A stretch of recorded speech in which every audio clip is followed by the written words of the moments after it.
हरे कृष्णा। सभी भक्तों को मेरा दंडवत प्रणाम। आज हम फाल्गुन माह के बारे में चर्चा करेंगे। ये कब शुरू होता है, कब इसकी समाप्ति होती है और पूरे फाल्गुन माह के दौरान कौन कौन से व्रत और त्यौहार आते हैं। फाल्गुन माह के दौरान क्या हमें करना चाहिए और क्या नहीं करना चाहिए, ये सब हम चर्चा आज करेंगे। हरे कृष्णा। हिंदू पंचांग के अनुसार माघ पूर्णिमा के पश्चात फाल्गुन महीने की शुरुआत होती है।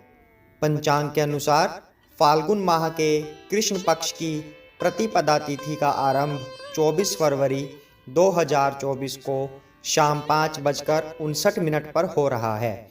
25 फरवरी को रात 8:35 पर समाप्त होगा। इसलिए उदय तिथि के अनुसार 24 फरवरी से ही फाल्गुन माह का आरंभ होगा और 25 मार्च को पूर्णिमा तिथि के दिन फाल्गुन नक्षत्र में समाप्त होगा। फाल्गुन माह का प्राकृतिक, वैज्ञानिक और धार्मिक रूप से विशेष महत्व है। इस महीने में महाशिवरात्रि और होली मनाई जाती है। इसके अलावा विजया एकादशी, यशोदा जयंती, जानकी जयंती, आमलकी एकादशी भी मनाई जाती है। पौराणिक मान्यता है कि फाल्गुन में ही चंद्रमा का जन्म भी हुआ था।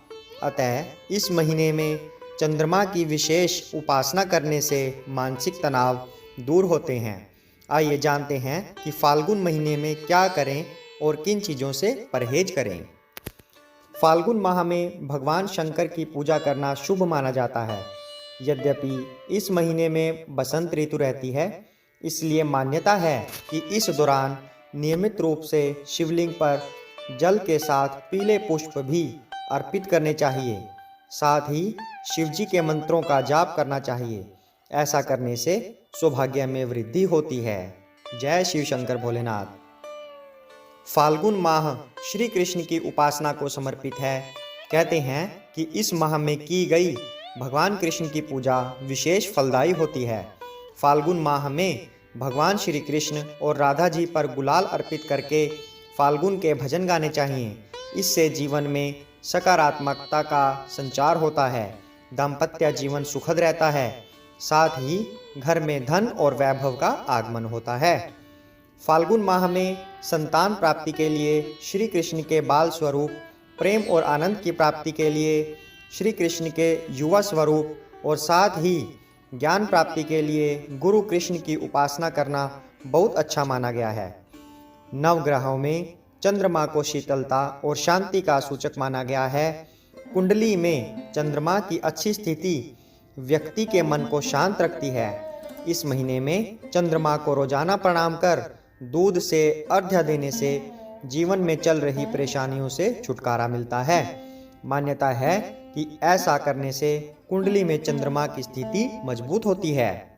इस महीने में अपनी क्षमता के अनुसार शुद्ध घी, सरसों का तेल, मौसमी फल, अनाज और वस्त्र आदि का दान करना चाहिए। ऐसा करने से पुण्य की प्राप्ति होती है। सुख, समृद्धि और खुशहाली के लिए महाशिवरात्रि के दिन व्रत जरूर करें। इस माह में भगवान विष्णु के नरसिंह अवतार की पूजा का भी बड़ा महत्व है। शनि के प्रकोप से बचने के लिए रोजाना शिवजी का जल अभिषेक करें। अब हम बात करते हैं कि क्या नहीं करना चाहिए पूरे फाल्गुन माह के दौरान। फाल्गुन माह में होलाष्टक के इन 8 दिनों में कोई भी मांगलिक कार्य नहीं करना चाहिए। इससे दोष लगता है और कार्य सफल नहीं होते। पूरे फाल्गुन माह में मांस, मछली या नशीली चीज़ों का सेवन बिल्कुल न करें। इसके अलावा अपनी वाणी पर संयम रखें और क्रोध से बचें। फाल्गुन प्रेम और उल्लास का महीना है, जीवन में मिठास घोलता है। ऐसे में इस महीने प्रेम पूर्वक व्यवहार करें, मन में बुरे विचार न लाएं, दूसरों का अहित न करें। इस माह में अनाज का सेवन कम करने की सलाह दी जाती है। फाल्गुन माह में फल और सब्जियों का सेवन ज़्यादा करना चाहिए। अब हम बात करते हैं फाल्गुन के प्रमुख व्रत और त्योहारों की। 28 फरवरी बुधवार द्विज प्रिय संकष्टी चतुर्थी, 3 मार्च रविवार भानु सप्तमी, 4 मार्च सोमवार जानकी जयंती, 6 मार्च बुधवार विजया एकादशी। 8 मार्च शुक्रवार महाशिवरात्रि। 10 मार्च रविवार फाल्गुन अमावस्या। 12 मार्च मंगलवार फुलेरा दूज। 13 मार्च बुधवार विनायक चतुर्थी। 14 मार्च गुरुवार मीन संक्रांति। 17 मार्च रविवार होलाष्टक का प्रारंभ। 20 मार्च बुधवार आमलकी एकादशी। 22 मार्च शुक्रवार शुक्र प्रदोष व्रत। 24 मार्च रविवार फाल्गुन पूर्णिमा व्रत होलिका दहन। 25 मार्च सोमवार फाल्गुन पूर्णिमा, होली और चंद्र ग्रहण। ये थी फाल्गुन माह के बारे में एक संक्षिप्त जानकारी। हम एक कंक्लूजन निकालते हैं कि हमें फाल्गुन माह में क्या करना चाहिए।